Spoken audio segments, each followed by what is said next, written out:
Hello dear friends, good afternoon, Radhe Radhe. कैसे हो आप सब? आज हम लोग क्या पढ़ेंगे? हिंदी गद्य का विकास। हिंदी गद्य का विकास में हम लोग 30 क्वेश्चन को देखेंगे। कितने? 30 क्वेश्चन को। तो आइए हम चलते हैं अपने क्वेश्चन नंबर 1 की तरफ। हमारा क्वेश्चन नंबर 1 क्या है? क्वेश्चन नंबर 1 है, अधोतन सूरी ने 778 ईस्वी में एक गद्य ग्रंथ की रचना की थी। जो अधोतन सूरी हैं उन्होंने 778 ईस्वी में एक गद्य ग्रंथ की रचना की थी। तो वो कौन सी है इनकी रचना? ऑप्शन 1 कुवलय माला, ऑप्शन 2 राउवेल, ऑप्शन 3 उक्ति व्यक्ति प्रकरण, ऑप्शन 4 भविष्यति कहा। क्या होगा राइट आंसर? आंसर दीजिए। यस, हमारा ऑप्शन नंबर 1 क्या हो जाएगा? Option 1 is right. Kuvalayamala जो है वो अधोतन सूरी की रचना है और वो इस रचना को उन्होंने कब लिखा था? 778 ईस्वी। कब? 778 ईस्वी। बढ़ते हैं हम क्वेश्चन नंबर 2 की तरफ। क्वेश्चन नंबर 2 है, रोड़ा कवि ने राउवेल नामक एक ग्रंथ की रचना कब की थी?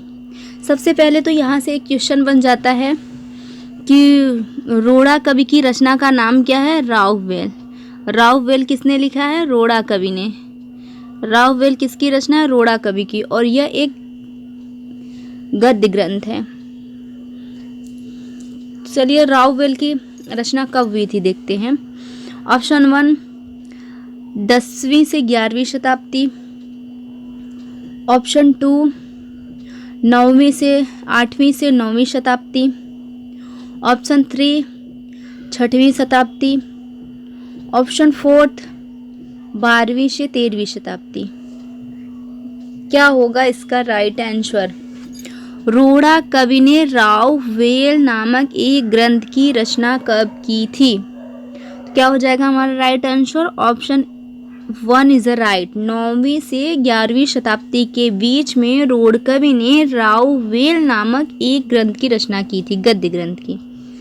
बढ़ते हैं हम क्वेश्चन नंबर 3 की तरफ। क्वेश्चन नंबर 3 है, गद्य पद्य मिश्रित चंपू काव्य है। गद्य पद्य मिश्रित चंपू काव्य कौन सा है इसमें? राउवेल, उक्ति व्यक्ति प्रकरण, वर्ण रत्नाकर, भविष्यति कहा। गद्य पद्य मिश्रित चंपू काव्य कौन सा है? यस, राइट आंसर कौन क्या हो जाएगा? राउवेल। राउवेल किसका है? रोड़ कवि का। रोड़ा कवि का है। राउवेल किसका है? रोड़ा कवि का है। और यह इसमें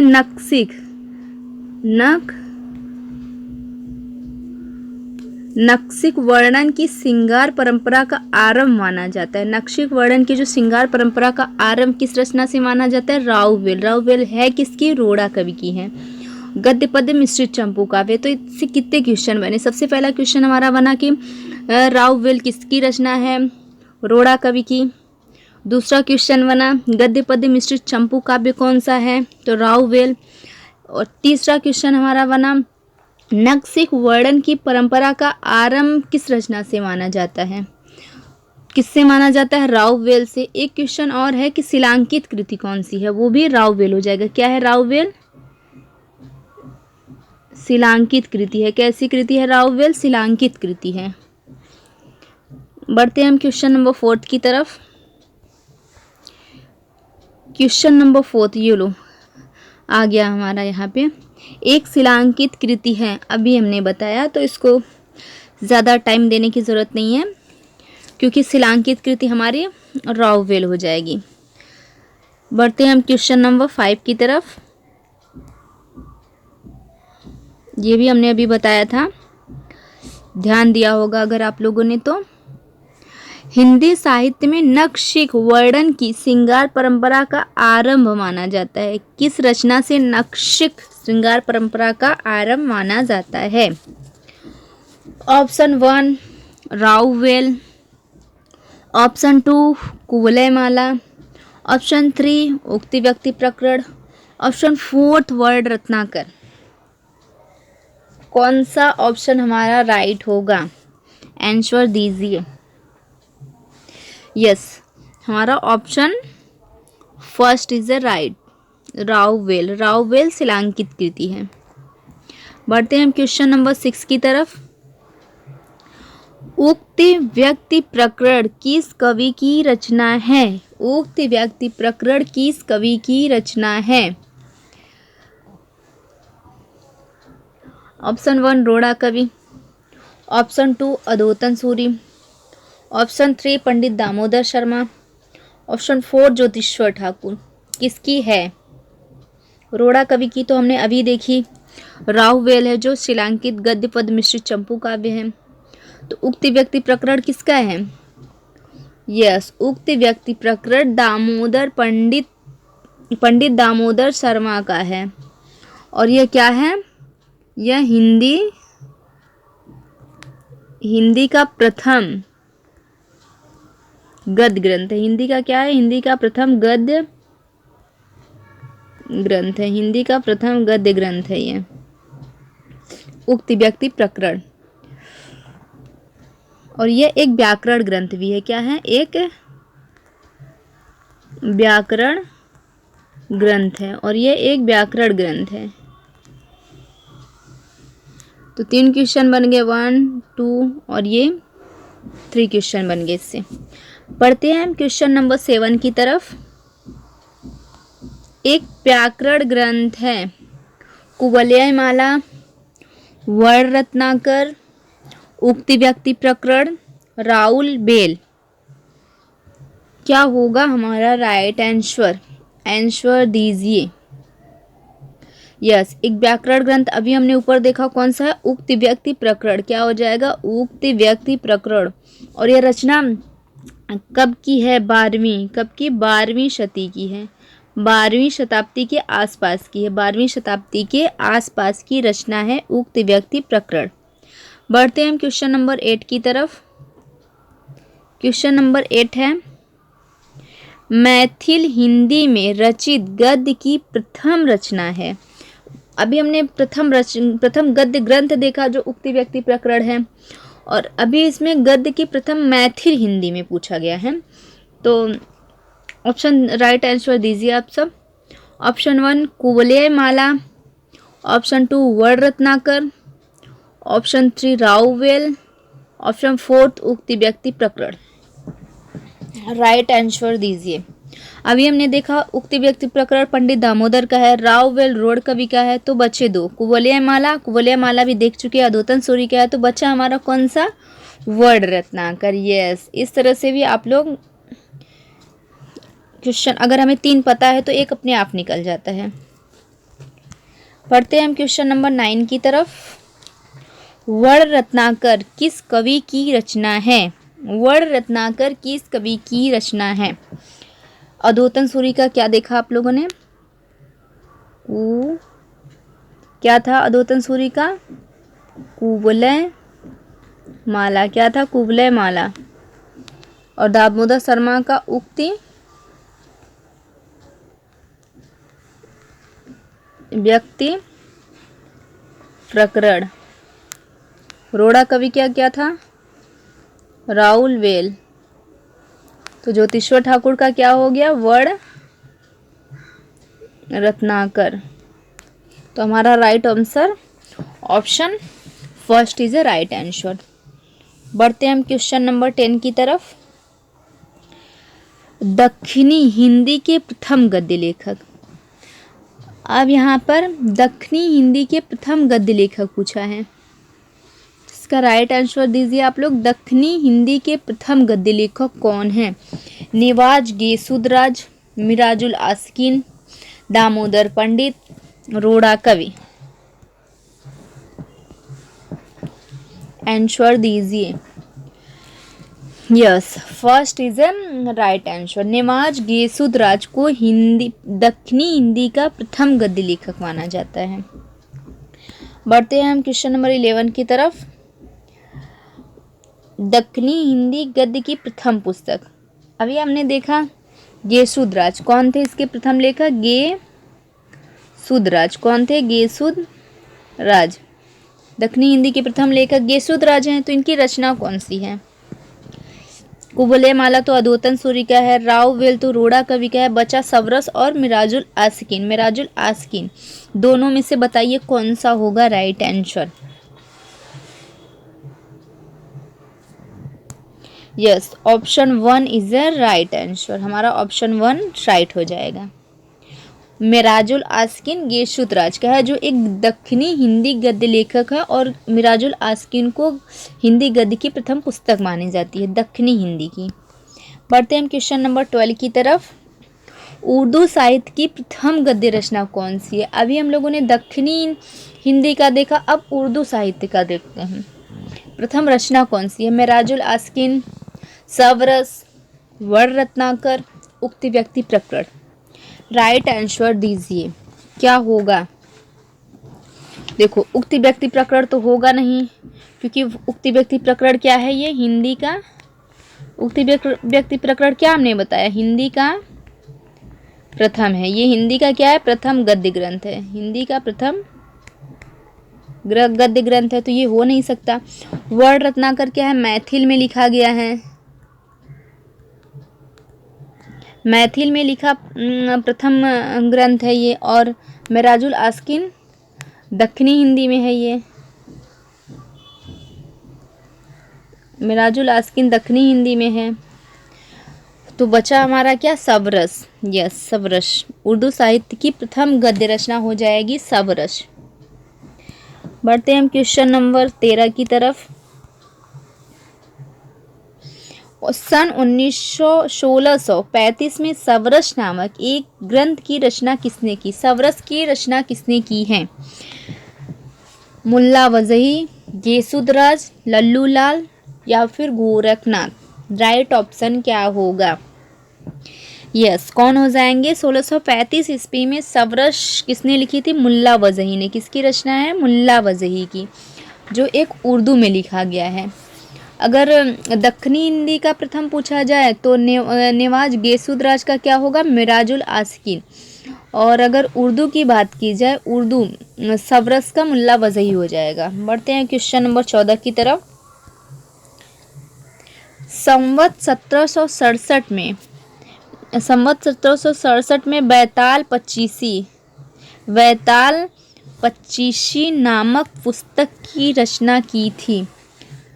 1700 में लल्लू लाल, सूरती मिश्र, मुल्ला वजही, रोड़ा कवि। दो तो कट जाएंगे क्योंकि रोड़ा कवि का राववेल है, मुल्ला वजही का अभी हमने देखा जब सबरस है। तो बच्चे सूरत मिश्र और लल्लू लाल।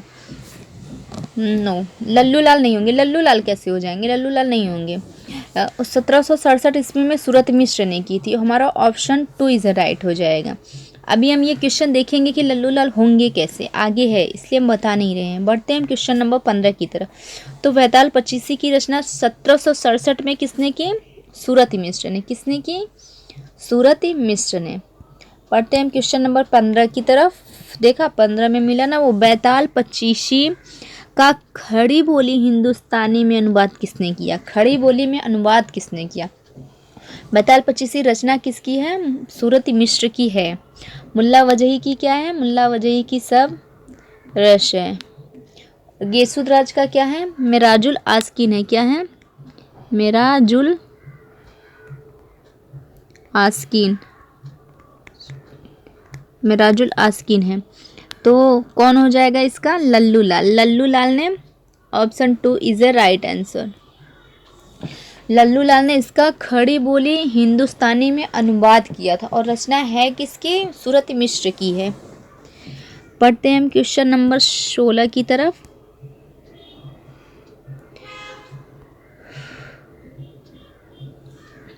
क्वेश्चन नंबर 16 है, भाषा योग वासिष्ठ को परिमार्जित गद्य की प्रथम पुस्तक और राम प्रसाद निरंजनी को प्रथम प्रौढ़ गद्य लेखक किसने स्वीकार किया है? Option 1 Ramchandra Shukla, option 2 Ramvilas Sharma, option 3 Hazari Prasad Dwivedi, option 4 Ganpat चंद्र गुप्त। क्या होगा हमारा राइट आंसर? आंसर दीजिए। भाषा योग वशिष्ठ को गद्य की प्रथम पुस्तक और राम प्रसाद निरंजनी को प्रथम प्रौढ़ गद्य लेखक किसने स्वीकार किया है? हमारे शुक्ल चाचा हो जाएंगे, रामचंद्र शुक्ल। किसने? रामचंद्र शुक्ल जी ने माना है। बढ़ते हैं हम क्वेश्चन नंबर 17 की तरफ। क्वेश्चन नंबर 17 है, खड़ी बोली में सुख सागर की रचना विष्णु पुराण के आधार पर किसने की? मतलब सुख सागर की रचना किसने की?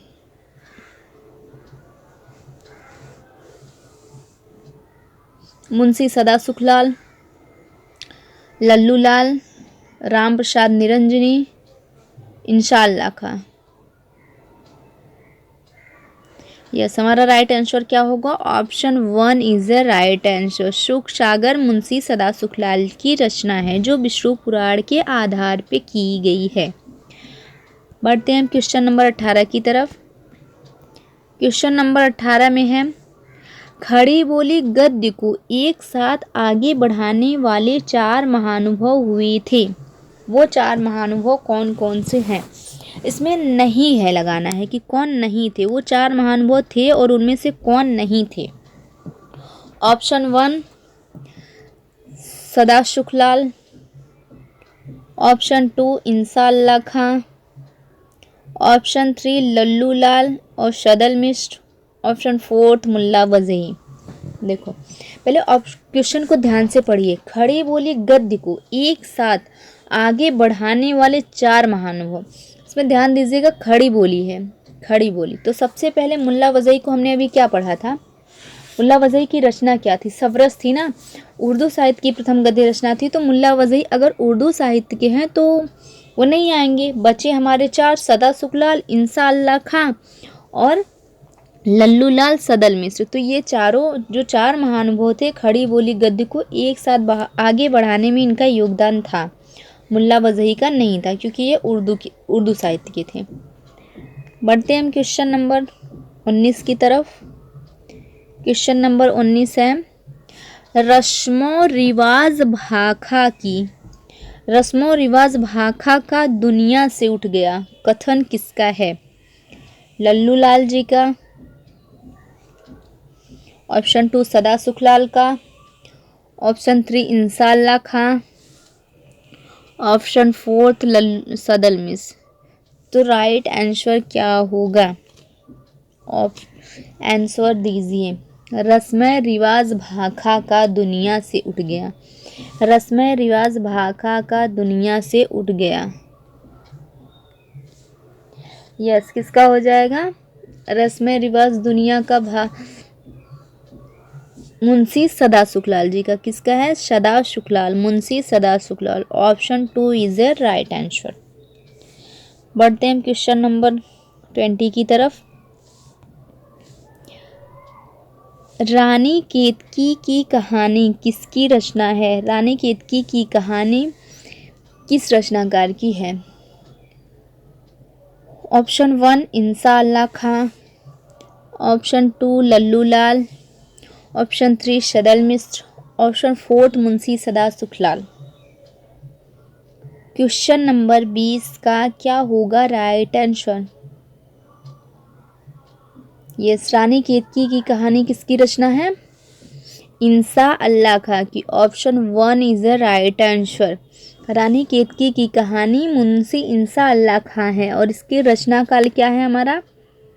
1798 से 1803 के मध्य की है। और इसका एक अन्य नाम क्या था और किस नाम से जाना जाता है? उदय भानु। किस नाम से जाना जाता है? उदय भान चरित्र। इसका एक अन्य नाम है उदय भान चरित्र।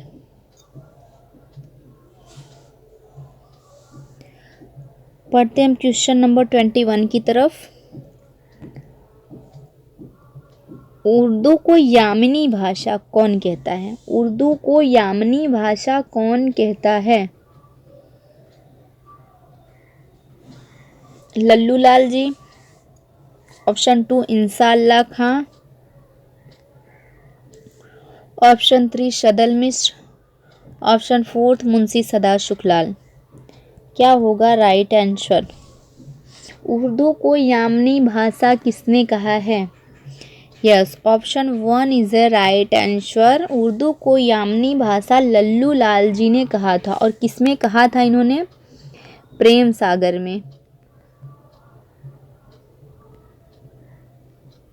प्रेम सागर की रचना करते समय यामनी भाषा छोड़ने की बात कही थी। लल्लू लाल जी ने उर्दू को यामनी भाषा कहा था और जब इन्होंने प्रेम सागर की रचना खड़ी बोली में की थी तो उन्होंने यामनी भाषा को छोड़ने की बात कही थी। और लल्लू लाल की भाषा क्या थी? लल्लू लाल की भाषा थी कृष्णोपासक। क्या थी? कृष्णोपासक ब्रज रंजित। कृष्णोपासक ब्रज रंजित खड़ी बोली थी। कृष्णोपासक ब्रज रंजित खड़ी बोली थी। उर्दू को यामनी भाषा लल्लू लाल जी प्रेम सागर लिखते समय, रचना करते समय उसको छोड़ने की बात कहते हैं और इनकी भाषा कृष्णोपासक ब्रज रंजित खड़ी बोली थी। बढ़ते हैं क्वेश्चन नंबर 22 की तरफ। 22 क्या है हमारा? कलकत्ता स्कूल बुक सोसाइटी की स्थापना किस वर्ष हुई? Calcutta school book society. हमारा ऑप्शन इधर है, यहाँ पे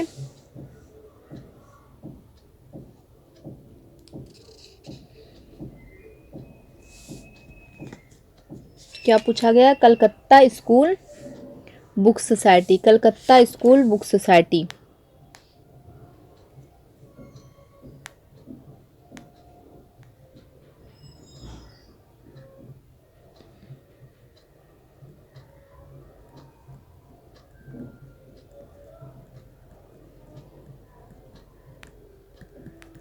Calcutta school book society.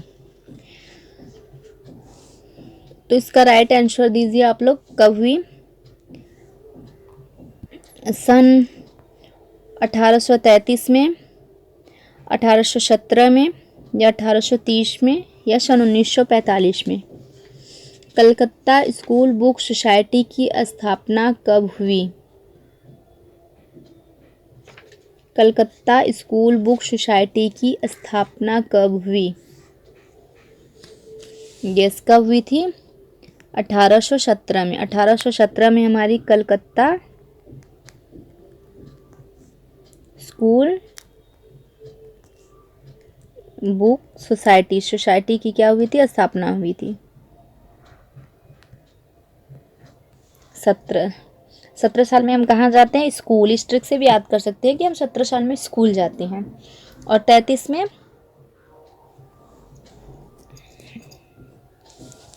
Agra.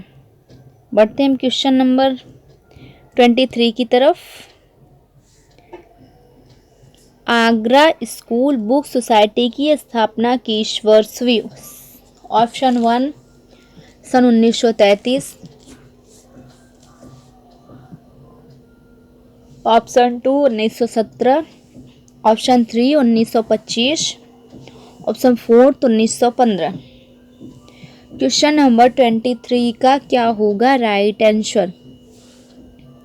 Calcutta book का तो 1917 था। नो, 1817 था। कलकत्ता बुक का हमारा 1817 था। ऑप्शन मिस्टेक है क्योंकि चलिए हम इसको बना देते हैं ऑप्शन। 1817, 1825, 1815। आप बताइए क्या होगा राइट आंसर? यस, कब था? ओ 1833। ये भी नहीं होगा। 1833। पढ़ते हैं क्वेश्चन नंबर 24 की तरफ। उदंत मार्तंड के प्रकाशन दिन को आधार बनाकर 30 मई को कौन सा दिवस मनाया जाता है? तो बताइए 30 मई को कौन सा दिवस मनाया जाता है? राष्ट्रीय हिंदी पत्रकारिता दिवस या फिर हिंदी दिवस, अंतर्राष्ट्रीय हिंदी दिवस या फिर पृथ्वी दिवस? कौन सा दिवस मनाया जाता है 30 मई को?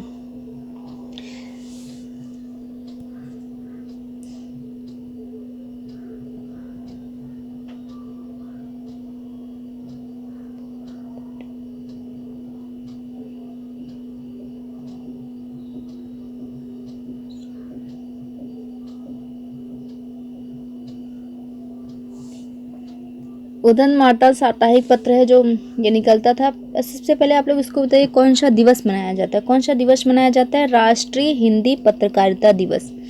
कब मनाया जाता है? 30 मई को।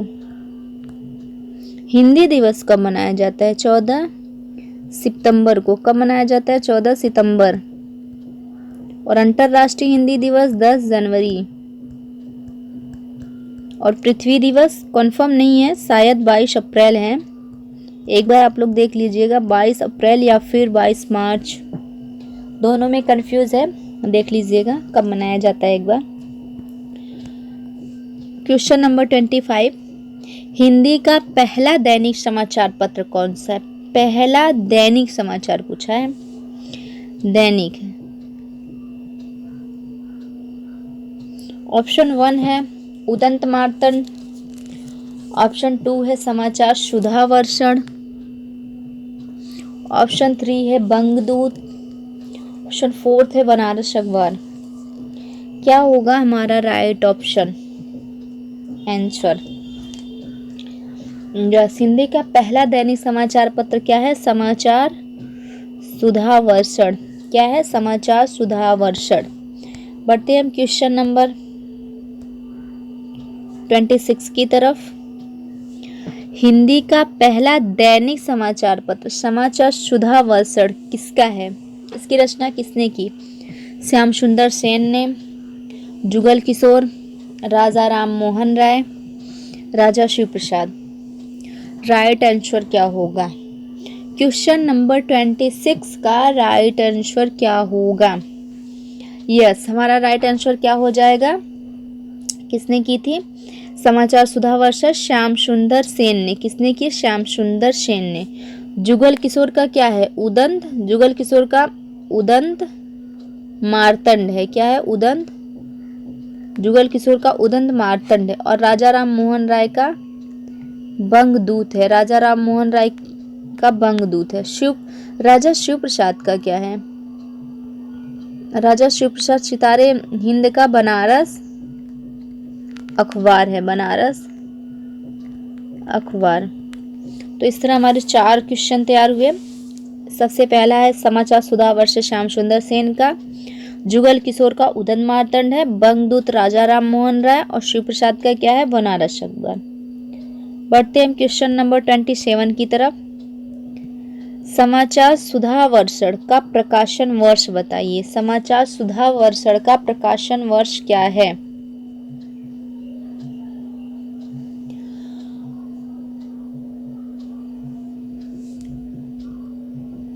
सन 1945, सन 1926, सन 1826, सन 1854। क्वेश्चन नंबर 27 का राइट आंसर क्या होगा? आंसर दीजिए आप सब। यह समाचार सुधा वर्षण श्याम सुंदर सेन की रचना की है पत्रिका, और इसका प्रकाशन वर्ष क्या है? सन 1854। कब की है? 1854 की। बढ़ते हैं क्वेश्चन नंबर 28 की तरफ। आरती, जो आरती हम लोग गाते हैं, ओम जय जगदीश हरे, ओम जय जगदीश हरे, स्वामी जय जगदीश हरे, तो किसकी है ये आरती? श्रद्धा राम फिल्लोरी की, राजा शिव प्रसाद सितारे हिंद, नवीन चंद, या राजा राम मोहन राय? ओम जय जगदीश हरे। यस, हमारा राइट आंसर क्या होगा? ओम जय जगदीश हरे किसका है? श्रद्धा राम फिल्लोरी। किसका है? श्रद्धा राम फिल्लोरी का है। ओम जय जगदीश हरे। बढ़ते हम क्वेश्चन नंबर 29 की तरफ। 29 है, ब्रह्म समाज की स्थापना कब और किसने की? ब्रह्म समाज की स्थापना कब और किसने की? राजा राम मोहन राय 1828 में, केशव चंद्र सेन 1867 में, राजा राम मोहन राय 1826 या फिर राजा राम मोहन राय 1820। राइट आंसर क्या होगा? 29 का राइट आंसर दीजिए। यस, हमारा option 1 is a right answer हो जाएगा। राजा राम मोहन राय 1828 में ब्रह्म समाज की स्थापना की थी और केशव चंद्र सेन ने 1867 में क्या? प्रार्थना समाज की स्थापना की थी। केशव चंद्र सेन ने 1867 में प्रार्थना समाज की स्थापना की थी। पढ़ते हैं क्वेश्चन नंबर 30 की तरफ। 30 क्वेश्चन है, साप्ताहिक पत्रिका थी जो कलकत्ता से निकलती थी। मतलब वो पत्रिका साप्ताहिक भी होनी चाहिए और कलकत्ता से निकलती हो। बताइए वो पत्रिका कौन सी है जो साप्ताहिक है और कलकत्ता से निकलती है? ऑप्शन 1 उदंत मार्तंड, ऑप्शन 2 प्रजा हितैषी, ऑप्शन 3 बनारस अखबार। क्या होगा राइट आंसर? साप्ताहिक पत्रिका जो कलकत्ता से निकलती थी वो कौन सी है हमारी? उदंत मार्तंड कलकत्ता से निकलती थी। और रचना कब की है ये पत्रिका? कब की है? 1826 की। और है किसका? जुगल किशोर का। किसका है? जुगल किशोर का की पत्रिका है ये। 1826 इसका प्रकाशन वर्ष है और कलकत्ता से निकलती थी और कोलकाता से, और ये साप्ताहिक है। प्रजा हितैषी किसकी है? यस, प्रजा हितैषी कब की है ये? प्रजा हितैषी हमारी 1855 की है। और है किसकी ये? राजा लक्ष्मण सिंह की है। किसकी है? राजा लक्ष्मण सिंह।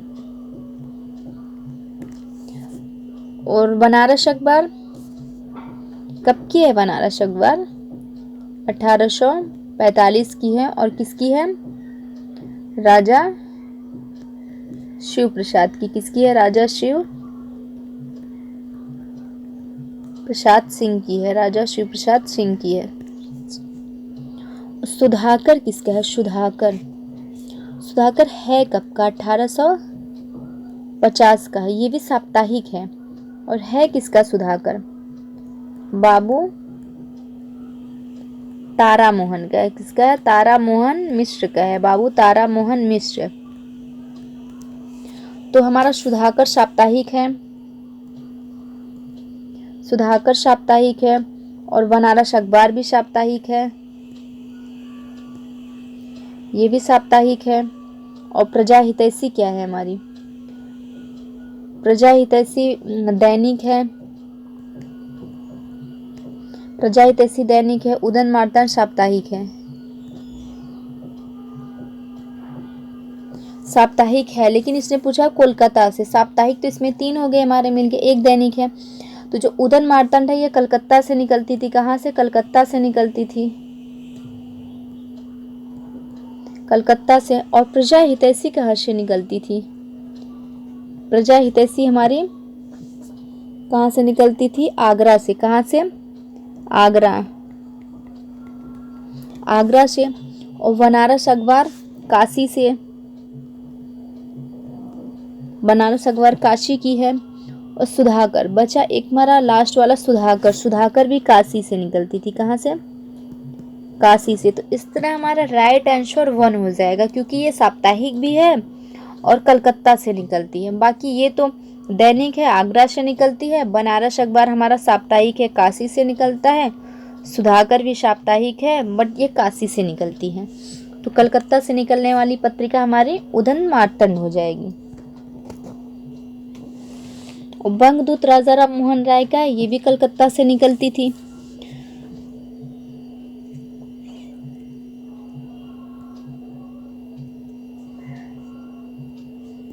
आज के हमारे 30 क्वेश्चन पूरे हुए। कल फिर मिलेंगे हम। कल हम लोग क्या पढ़ने वाले हैं? आज हमने पढ़ा हिंदी गद्य का विकास। हिंदी गद्य के विकास से हमने कितने क्वेश्चन देखे? 30 क्वेश्चन। कितना क्वेश्चन देखा? 30 क्वेश्चन। हिंदी गद्य के विकास से हमने 30 क्वेश्चन देखे। 30 क्वेश्चन पूरे हो गए। कल हम लोग देखने वाले हैं हिंदी नाटक का विकास। क्या पढ़ेंगे कल? हिंदी नाटक का विकास। तैयार करके आना आप लोग। तब तक के लिए नमस्ते, बाय बाय, खुश रहो, पढ़ते रहो, मस्त रहो। कल फिर मिलेंगे एक नेक्स्ट वीडियो के साथ। आप सभी का बहुत बहुत धन्यवाद।